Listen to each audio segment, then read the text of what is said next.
ब्रजवासियों को लाला ने मन में विचार किया कि उद्धव जी को अभिमान है अपने ज्ञान का कि हमारे पास अपार ज्ञान है। उद्धव जी ये भूल गए कि जिन ग्वाल सखाओं के पास, जिन ब्रजवासियों के पास स्वयं साक्षात परमात्मा रहा हो, वो गंवार कैसे हो सकते, अनपढ़ कैसे हो सकते। किंतु उद्धव जी तो भूल गए। आदरणीय श्री सुखदेव जी महाराज कहते हैं, राजन उद्धव जी भूल गए। उद्धव जी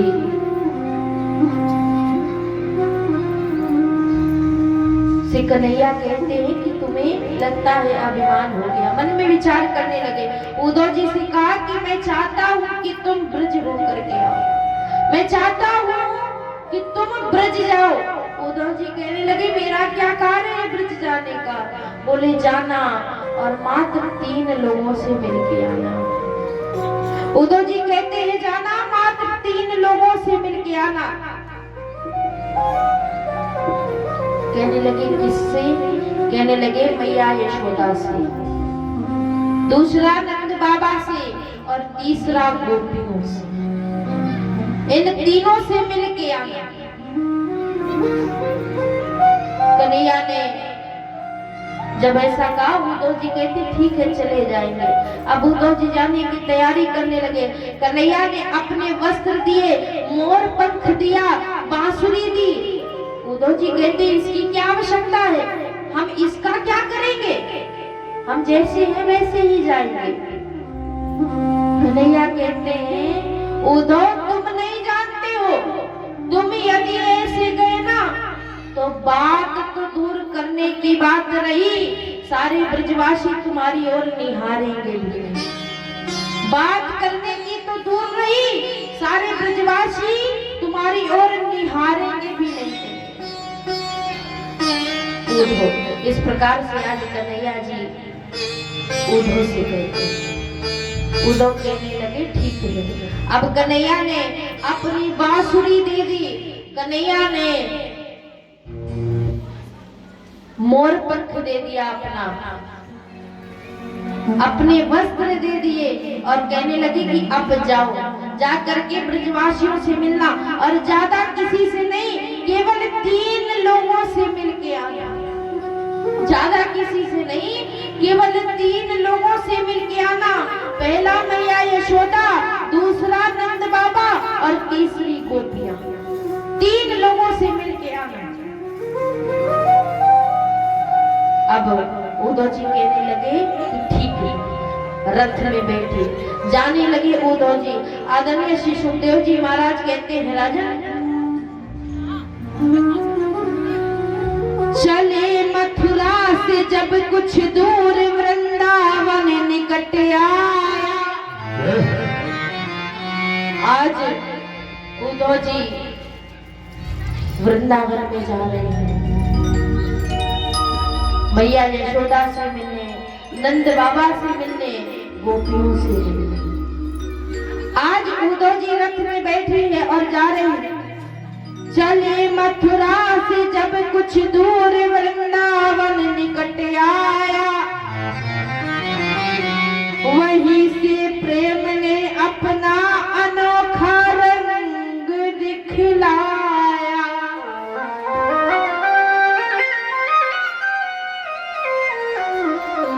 चले मथुरा से जब कुछ दूर वृंदावन निकट आया, वहीं से प्रेम ने अपना अनोखा रंग दिखलाया। जैसे ही उद्धव जी ने प्रवेश किया वृंदावन में, ऐसी पवित्र भूमि वृंदावन जहाँ पर मेरे कन्हैया ने जाने कितनी लीलाएं की, ऐसे ब्रज में जैसे ही वृंदावन में आज उद्धव जी का पदार्पण हुआ। उद्धव जी आए, आकर के उद्धव जी अपने रथ से उतरे। उद्धव जी रथ से उतरते हैं। आदरणीय श्री सुखदेव जी महाराज कहते हैं, राजन उलझ कर वस्त्र में कांटे लगे उद्धव को समझाने।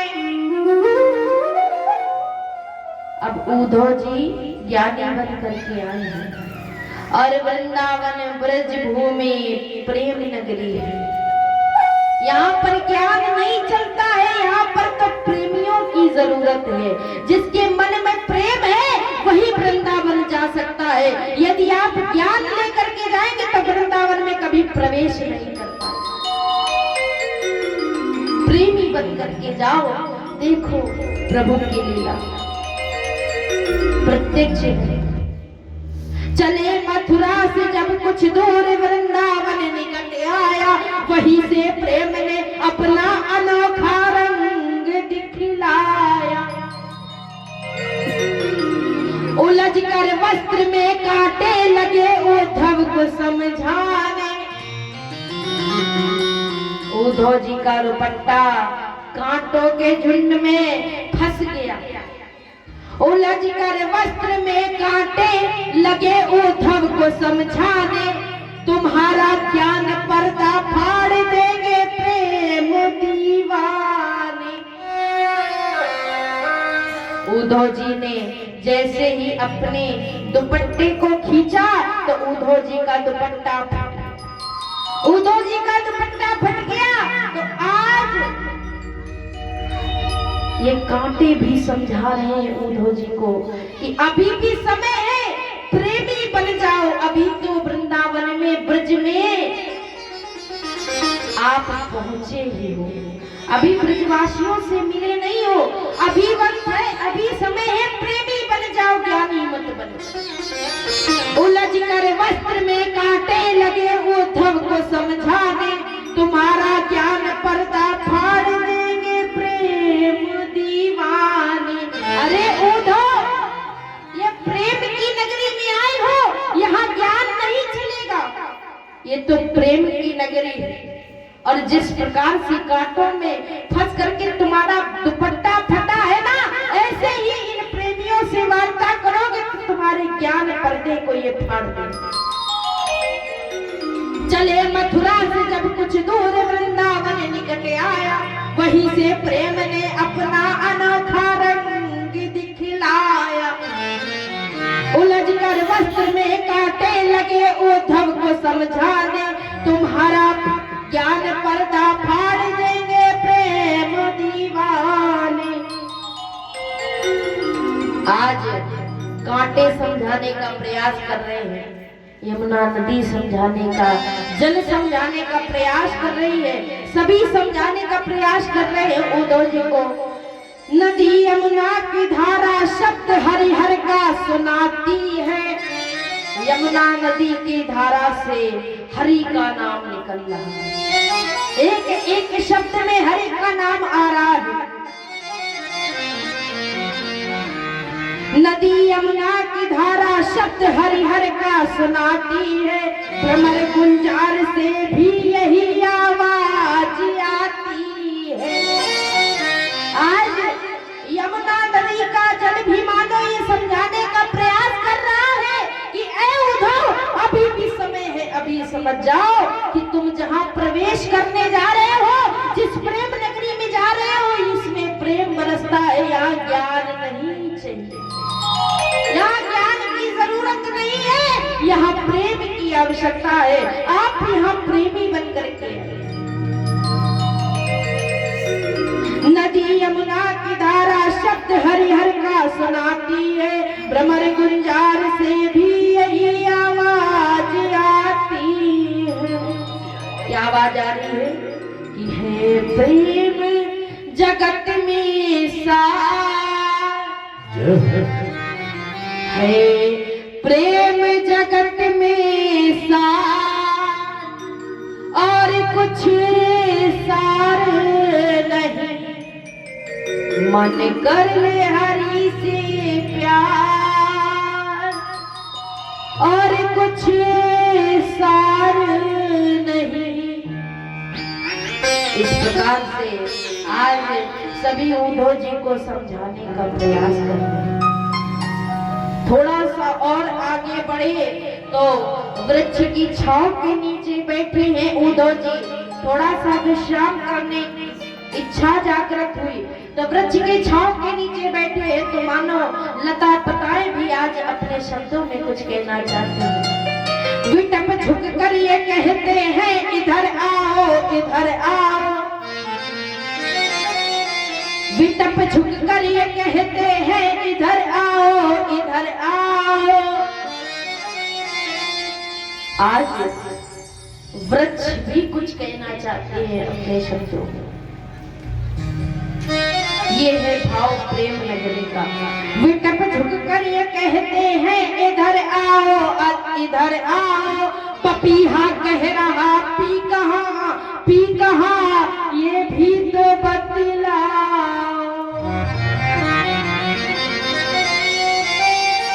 आज मानो लता पताएं भी पूछ रही है कि मेरा कन्हैया ठीक है कि नहीं। उदो मेरा कन्हैया ठीक है कि नहीं है।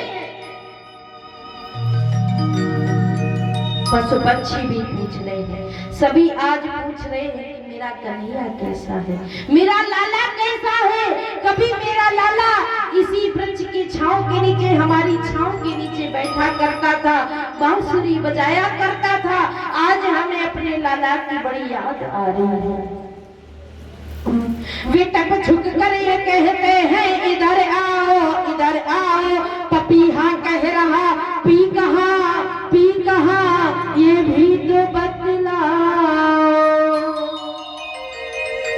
आज उद्धव जी ब्रज की नगरी में पहुंचे। अब जो कि ज्ञानी बन करके आए हैं, उद्धव जी ब्रज की नगरी में जैसे ही प्रवेश करते हैं, आदरणीय श्री सुखदेव जी महाराज कहते हैं राजन, उद्धव जी आते हैं तो कुछ गौल सखा मिले। कन्हैया के साथ की तो नहीं है, दूसरे हैं। कुछ गौल सखा मिले, देखा तो कहने लगे कि आप यहाँ कैसे। अरे कहने लगे कि हम कन्हैया के घर आए हैं, नंद बाबा के घर आए हैं। ये बताओ कि नंद बाबा का घर कहाँ है, मैया यशोदा का घर कहाँ है। अब जब पूछा, आदरणीय सुखदेव जी महाराज कहते हैं राजन, इस प्रकार से आज उद्धव जी ने पूछा गौल सखाओं से। गौल सखा कहते हैं मथुरा से आए हो क्या।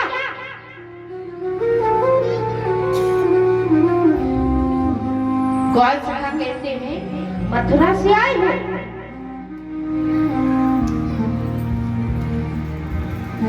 उद्धव जी ने कहा आपको कैसे पता कि हम मथुरा से आए हैं। बोले मथुरा वाले ही आकर के पूछते हैं कि लाला का घर कहाँ है। मथुरा वाले ही आकर के पूछते हैं कि नंद बाबा का घर कहाँ है, मैया यशोदा का घर कहाँ है। इसीलिए हमने जाना कि आप मथुरा से। उद्धव जी ने कहा हाँ हम मथुरा से आए हैं, कृष्ण के कन्हैया के हम मित्र हैं। गौर सखा कहते हैं कि हम बताएंगे तब पहले आप हमें बताइए कि हमारा लाला हमारा कन्हैया कैसा है, कृष्ण कैसा है, हमारा लाला कैसा है। आदरणीय सुखदेव जी महाराज कहते हैं राजन, उद्धव जी कहते हैं कि लाला बिल्कुल ठीक है। गौर सखा कहते हैं कि कन्हैया हमें याद करते भी हैं कि नहीं। बोले बड़ी याद की ब्रज की याद करते हैं कन्हैया, अभी भी आप सभी को याद करते हैं। आदरणीय श्री सुखदेव जी महाराज कहते हैं राजन, इसी प्रकार से आज गौर सखाओं से बार बार पूछ रहे हैं कि घर तो बताओ आखिर नंद बाबा का महल कहाँ है, मैया यशोदा का महल कहाँ है। सुखदेव जी महाराज कहते हैं राजन, गौर सखाओं ने कहा कि ये जो नदी बहती हुई दिख रही है ना, ये जल जो आ रहा है ना। बोले हाँ। बोले इस जल का जहाँ अंत हो वही मैया यशोदा और नंद बाबा का महल है। और बोले ये कोई मामूली नदी नहीं है, ये कोई मामूली जल नहीं है। जब से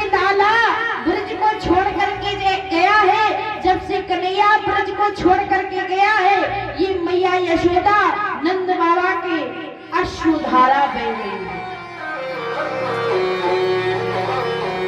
इस प्रकार से आज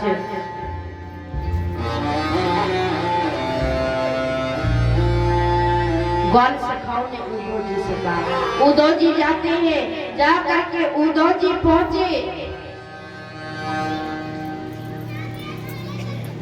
नंद बाबा के महल के सामने, आवाज लगाई, अरे बाबा कहाँ है, बाहर तो आइए। अब मानो नंद बाबा को लगा कि मेरा लाला आ गया है, मेरा कन्हैया आ गया है, भागते भागते आज द्वार पर आए। जैसे ही देखा उद्धव को तो कहने लगे, आपका परिचय, आप कौन है? उद्धव जी ने कहा कि हम मथुरा से आए हैं, हमारा नाम उद्धव है और हम कृष्ण के मित्र। सुखदेव जी महाराज कहते हैं, राजा उद्धव जी ने जैसे ही ऐसा कहा, नंद बाबा उद्धव जी का हाथ पकड़ के भीतर लेकर के आते हैं। अब उद्धव जी मन में विचार करने लगे, पूछा आप ही नंद बाबा हैं? बोले हाँ। उद्धव जी ने मन में विचार किया कि लाला ने तो कहा था, कृष्ण ने तो कहा था कि मेरे बाबा हट्टे कट्टे से है, बड़े ही सुंदर हैं, और किंतु यहाँ तो कुछ और देखने को मिल रहा है। अब बाबा की उम्र हो चुकी है, चेहरे पर झुर्रियां पड़ चुकी है, दुबला पतला सा शरीर है, झुकी हुई कमर है। विरह ये होती है, प्रेम की विरह ये होती है। बाबा की अवस्था ऐसी हो गई। आदरणीय श्री सुखदेव जी महाराज कहते हैं, राजन उद्धव जी भीतर गए, भीतर ले जा करके नंद बाबा ने उद्धव जी को बैठाया और कहने लगे, मैया यशोदा को आवाज लगाई। अब उद्धव जी ने बैठे हुए हैं और नंद बाबा उद्धव जी से कहते हैं कि आप बैठिए और मैं आपकी कुछ जलपान की व्यवस्था करके आता हूं। अब जिसके यहाँ 85 चौक हो, नंद बाबा का इतना बड़ा साम्राज्य, 85 चौक है नंद बाबा के यहाँ, इतना बड़ा महल, तमाम दास दासियां, किंतु आज कोई दिख नहीं रहा है। और उद्धव जी से आज नंद बाबा कहते कि मैं जलपान की व्यवस्था करके आता हूँ। उद्धव जी बड़ा चकित है, यशोदा मैया भीतर है और उद्धव जी जा करके रसोई घर में झांक करके देखते हैं तो उद्धव जी ने देखा कि रसोई घर में जाले पड़े हुए। जब से कृष्ण गया है ना, मैया यशोदा ने भोजन नहीं बनाया। जब से कन्हैया गया, मैया यशोदा ने भोजन नहीं बनाया कि मेरा लाला नहीं है, मैं किसे खिलाऊंगी भोजन बना करके। अब तो कोई जिद करके मांगने वाला भी नहीं है कि मैया बड़ी जोर की भूख लगी है, भोजन करने को दे दे। मैया कुछ भी ना हो तो मैया माखन ही दे दे। सुखदेव जी महाराज कहते हैं, राजा इस प्रकार से आज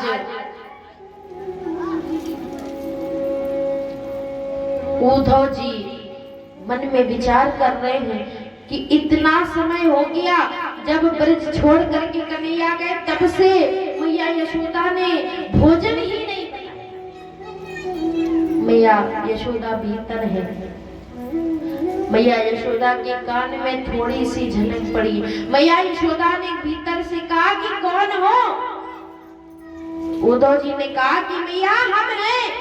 मैया यशोदा भागी भागी बाहर चली आ रही है। मैया यशोदा ने मन में सोचा कि मेरा लाला आ गया, मेरा कन्हैया आ गया, मेरा कृष्ण आ गया। अब बाहर आई, आकर के देखा कन्हैया को, आकर के उद्धव जी को देखा। अब कन्हैया का वस्त्र धारण किए हुए हैं, मोर पंख लगाए हैं, बांसुरी लिए हैं। तो कहने लगी आप कौन हैं?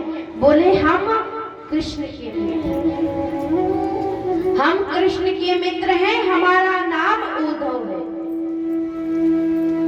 आदरणीय श्री सुखदेव जी महाराज कहते हैं राजन, इस प्रकार से आज मैया यशोदा से उद्धव जी कहते हैं, मैया बैठी हुई है, मैया कहती है अच्छा मेरे लाला ने तुमको भेजा है? बोले हाँ।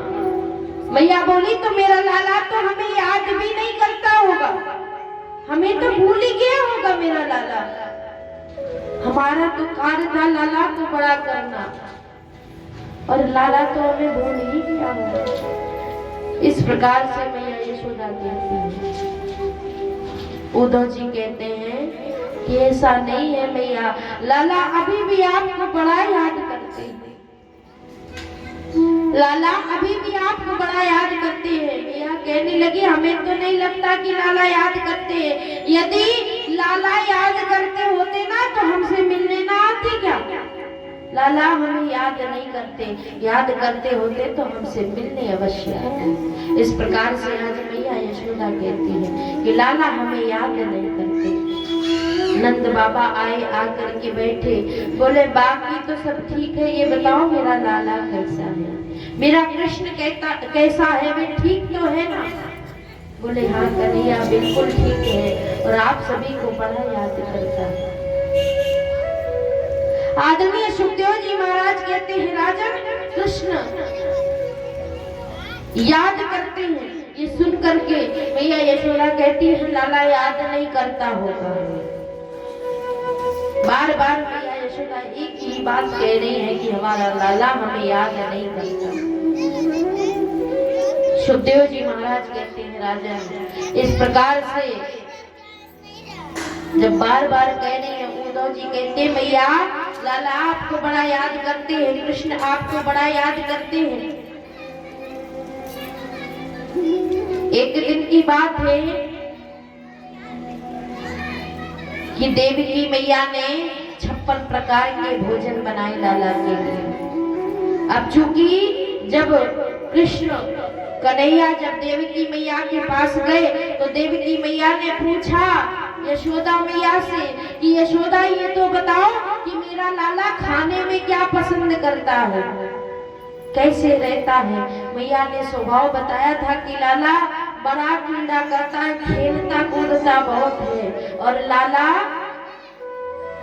भोजन करते हैं कई प्रकार के। गौरस से बनी हुई लाला को खीर बड़ी पसंद है, मिठाई बड़ी पसंद है। आदरणीय सुखदेव जी महाराज कहते हैं राजन, इसी प्रकार से उद्धव जी कह रहे हैं कि मैया आपको लाला बड़ा याद करते हैं। एक दिन देवकी मैया 56 प्रकार के भोजन बना करके लाई और उसी में गौरस से बनी हुई मिठाई खीर बना करके लाई और लाला के सामने जैसे ही परोसा, लाला ने जो कि हाथ जोड़ करके बैठते भोजन करने को, लाला ने हाथ जोड़ करके और उठ गए, भोजन नहीं किया। मैया देवकी से रुदन करते हुए कहा मैया मेरी थाल में कभी गौरस से बनी हुई मिठाई मत रखना, मैया मेरी थाल में कभी भी गौरस से बनी हुई मिठाई मत रखना, मुझे अपनी ब्रज की बड़ी याद आती है, मुझे मैया यशोदा की बड़ी याद आती है। आज बड़े भाव से बता रहे हैं उद्धव जी। उद्धव जी कहते हैं कि कन्हैया आपको बड़ा याद करता है, नंद बाबा को बड़ा याद करता है। कन्हैया कहता है कि मेरे बाबा, मुझे पता है जब से मैं ब्रज छोड़ के आया हूँ ना, मेरे बाबा ने अपने पाँव में खड़ाऊ नहीं पहने होंगे। और ये सत्य बात है कि जब से कन्हैया छोड़ करके गया ब्रज, तब से बाबा ने अपने पाँव में खड़ाऊ नहीं पहने। अब पहनाने वाला ही नहीं है तो पहने क्या? लाला आता था अपने सर पे बाबा की खड़ाऊ रख के भागते हुए आता था, अरे बाबा खड़ाऊ पहन लीजिए नहीं तो मैया बड़ी डांट लगाएगी, तो बाबा खड़ाऊ पहन।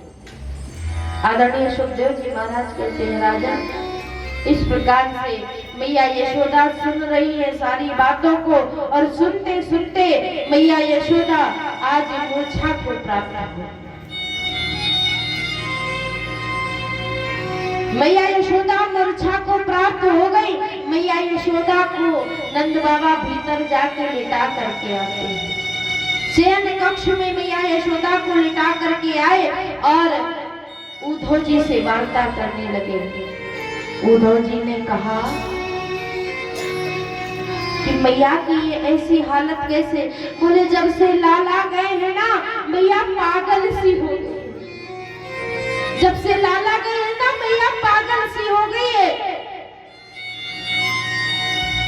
ये इतनी देर ही आराम करती है जितनी देर मूर्छित रहती है।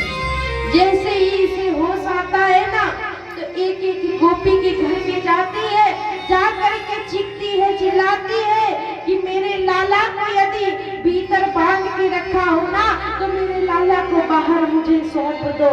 मेरा लाला अब तुम्हारे यहाँ कभी चोरी नहीं करेगा। मेरे लाला को मैं अपने हाथ से माखन खिलाऊंगी। मेरा लाला तुम्हारे यहाँ माखन भी खाने नहीं आएगा।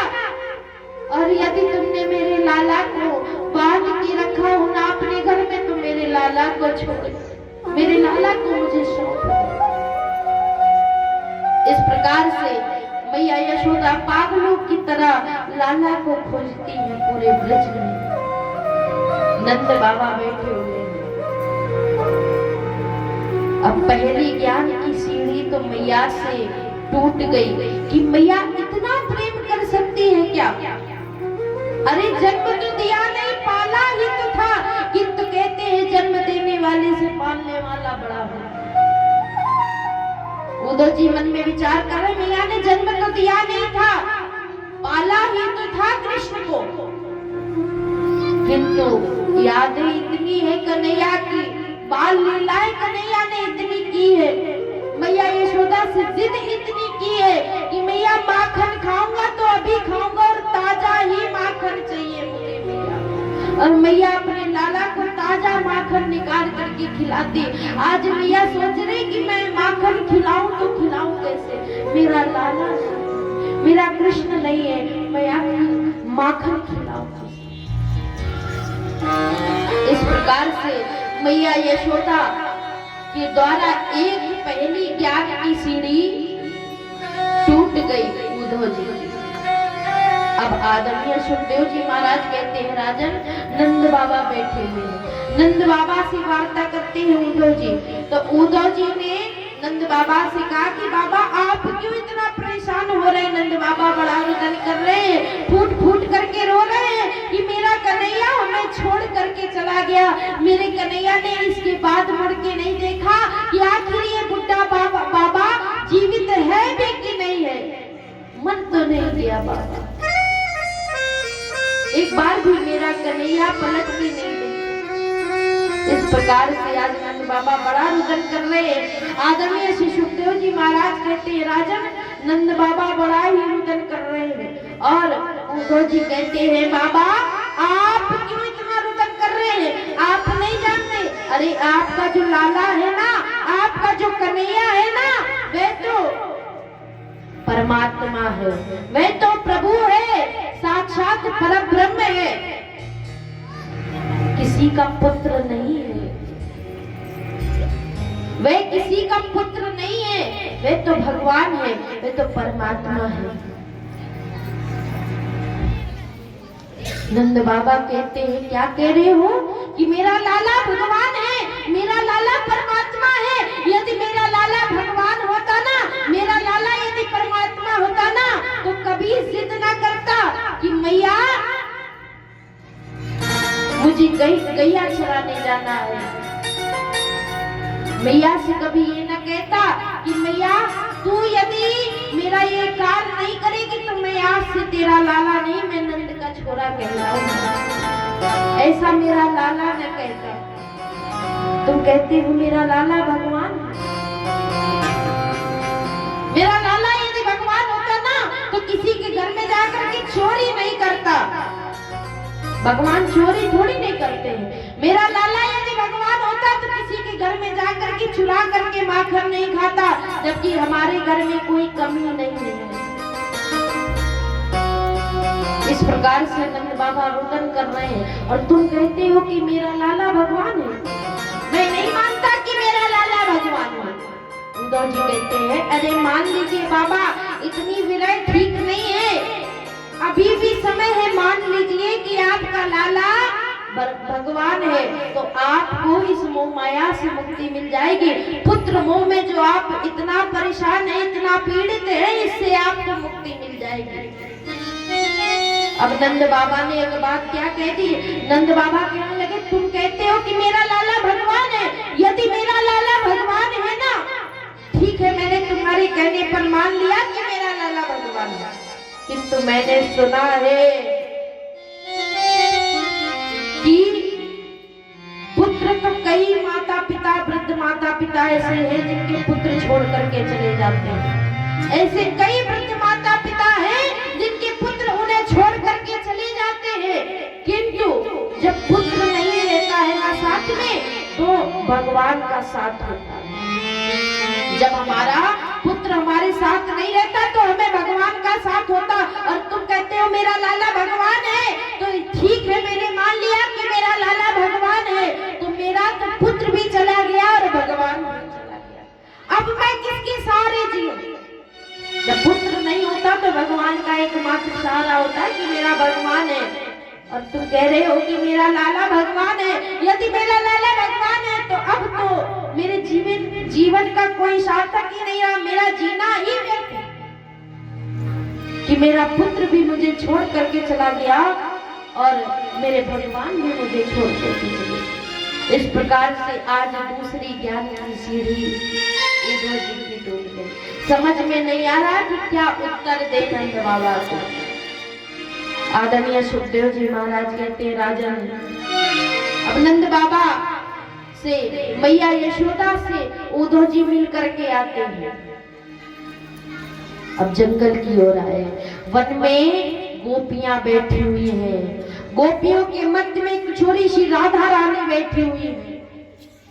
अब गोपियां बैठी हुई हैं, मध्य में किशोरी राधा रानी बैठी हुई हैं, सारी गोपियां आज रुदन कर रही हैं। एक गोपी कहती है, तुम्हें पता है कि मथुरा से कोई आया है?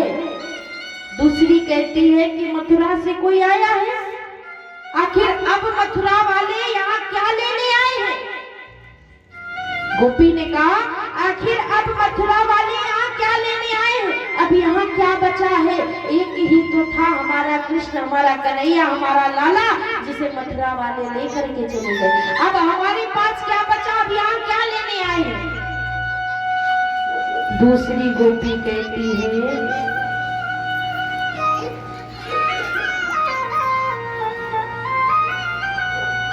ये जो मथुरा वाले हैं ना, ये बड़े चालाक हैं। बोले वो कैसे?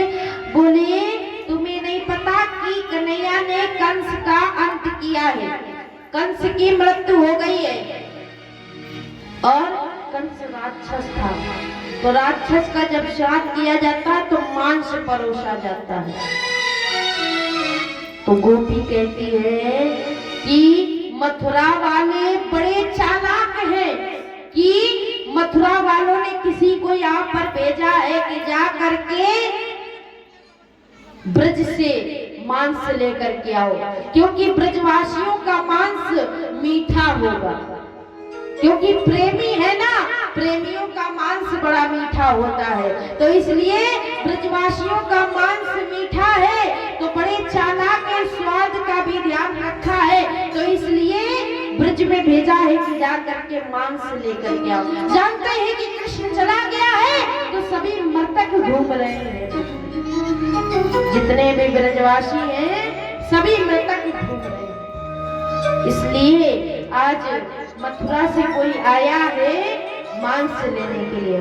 दूसरी गोपी ने कहा कि यदि तुमसे तुम्हारा हृदय मांगा गया तो तुम क्या दे दोगी? यदि तुमसे तुम्हारा हृदय मांगा गया क्या तुम दे दोगी? दूसरी गोपी ने कहा कि हाँ बिल्कुल दे दूंगी अपना हृदय। बोली, अरे हम कृष्ण के पास नहीं पहुंच सकते, किंतु हमारा हृदय तो कन्हैया के पास पहुंच सकता है। कंस मामा है और मामा के श्राद्ध में भांजा जरूर होगा, तो जब मांस परोसा जाएगा तो कृष्ण जान जाएगा कि ये मेरी उस गोपी का मांस है, ये मेरी उस गोपी का हृदय है, ये है गोपियों का भाव, इसे कहते हैं प्रेम। गोपियां इस प्रकार से आज विरह कर रही हैं, बैठे बैठे आपस में वार्ता कर रही हैं। आदरणीय श्री सुखदेव जी महाराज कहते हैं, राजन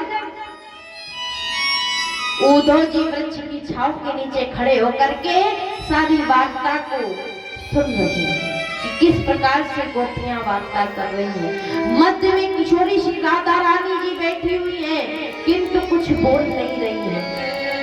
जब से कन्हैया गए हैं ना ब्रज को छोड़ करके, किशोरी श्री राधा रानी ने अपने पलकें भी नहीं झपकाई है। सोना तो दूर की बात है, लाडली सोई नहीं है, सोना तो दूर की बात है, अपने पलकें भी नहीं झपकाई है किशोरी श्री राधा रानी ने। आज सारी गोपियों के मध्य बैठे हुए हैं। उद्धव जी आते हैं, आकर के बैठते हैं। गोपियों ने कहा आइए बैठिए, आकर के बैठते हैं। गोपियों ने पूछा ये बताओ कि मेरा कृष्ण कैसा है, तुम यहाँ क्या करने आए हो मथुरा में? बोले हम कन्हैया का संदेशा लेकर के आए हैं, हम उद्धव हैं, कन्हैया के मित्र हैं। तो बोली मेरा कृष्ण कैसा है? बोले कृष्ण बिल्कुल ठीक है। गोपियां कहती कन्हैया में याद तो करता है कि नहीं? कन्हैया तो हमें भूल ही गया होगा ना। उद्धव जी कहते हैं कि कन्हैया आपको बड़ा याद करते हैं, आपकी ही बातें किया करते हैं और कन्हैया आपको बड़ा याद करते हैं। गोपियां कहती याद करते होते तो स्वयं आते, कन्हैया हमसे प्रेम नहीं करते। अरे वो तो छलिया है, हमें छल करके चला गया। हम कन्हैया से प्रेम करते किंतु कन्हैया हमसे प्रेम नहीं करता। उद्धव जी कहते हैं कि कन्हैया जैसा प्रेमी कोई नहीं है, ऐसा मत कहिए। गोपियों को समझा रहे हैं, गोपियां कहती हैं नहीं। अब गोपियों को उद्धव जी समझाने लगे, कहते हैं कि जो कृष्ण को आप इतना प्रेम कर रही हैं उसे सारा जगत प्रेम करता है, क्योंकि वह तो परमात्मा है, वह तो भगवान है। गोपियां कहती हैं कन्हैया भगवान नहीं हो सकता, मेरा कृष्ण भगवान नहीं हो सकता,